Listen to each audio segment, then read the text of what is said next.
Сәлем достар, бүгін сіздермен осындай керемет булочки жасайтын боламыз. Өте жұмсақ, әдемі болып шығатын осындай тоқаштар дайындайтын боламыз. Бізге ол үшін керек заттар, қосатын ингредиенттер міндетті түрде жылы болу керек.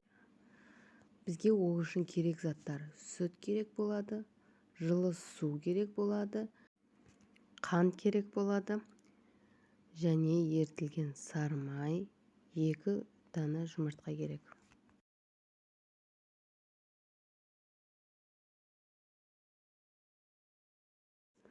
Өстіп араластырып болғаннан кейін кішкене ұн саламыз. Ұннан где 3 қасық салсаңыздар болады.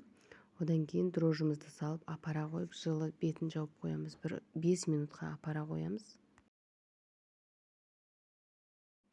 Осы массамыз міндетті түрде жылы болу керек, өйткені жылы болмаса біздің дрожжымыз көтерілмей қалады.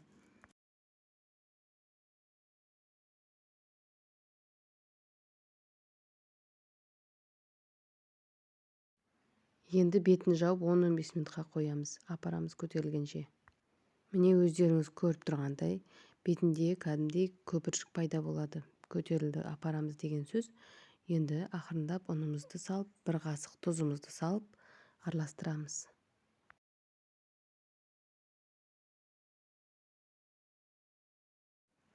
Енді мен бұны басқа ыдысқа ауыстырып аламын, өйткені мен көп мөлшерде жасап жатқаннан кейін мына ыдысым кішкентай болып қалды менің. Мына ыдысқа ауыстырып, қамырымызды илейміз, жұмсақ қамыр илейміз. Өстіп венчикпен араластырып илесеңіз, өте жұмсақ болып шығады қамырыңыз. Сіз қаншалықты жұмсақ илеген сайын, өзіңіздің қамырыңызды жұмсақ илесеңіз, булочкаңызды сондай жұмсақ шығады. Сол жағында ескере кетіңіздер. Осындай тәтті булочки пісіріп жатқанда нені ескерген жөн? Қазір видеоның соңында айтамын.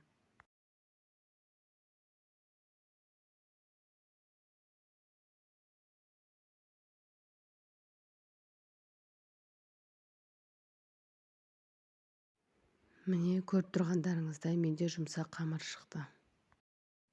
Енді осыны жылы жерге қойып 1 сағаттай ашытып аламыз. Ашығаннан кейін булочкамызды жасауға кірісеміз.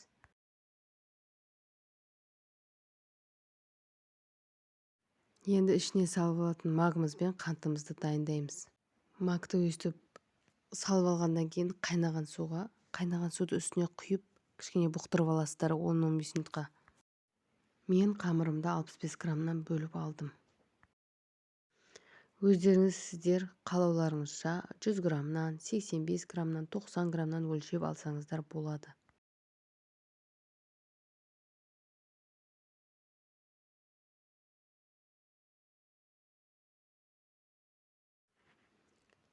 Енді өстіп қамырды жайып аламыз. Енді осы жерде қараңыздар, қамырды маймен жайған дұрыс. Енді ар жағын өздеріңіз қалаған формада жасап алсаңыздар болады.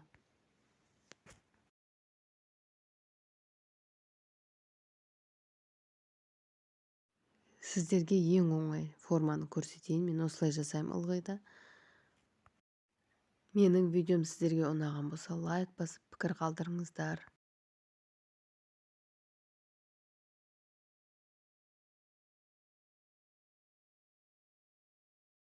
Мен қант салғанда, мак салғанда 1-1 қасықтан саламын.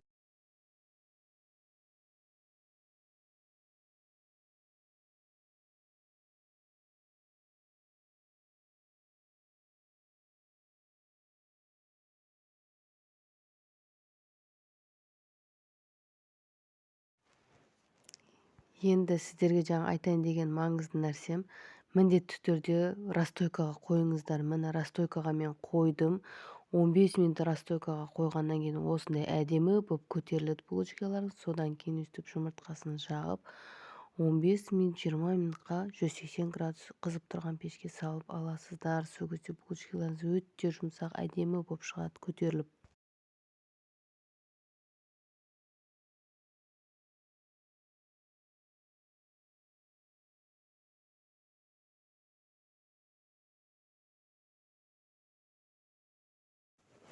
Қараңыздар, қандай әдемі болып пісті мен булочкаларым, өте дәмді, сондай күшті болып шықты.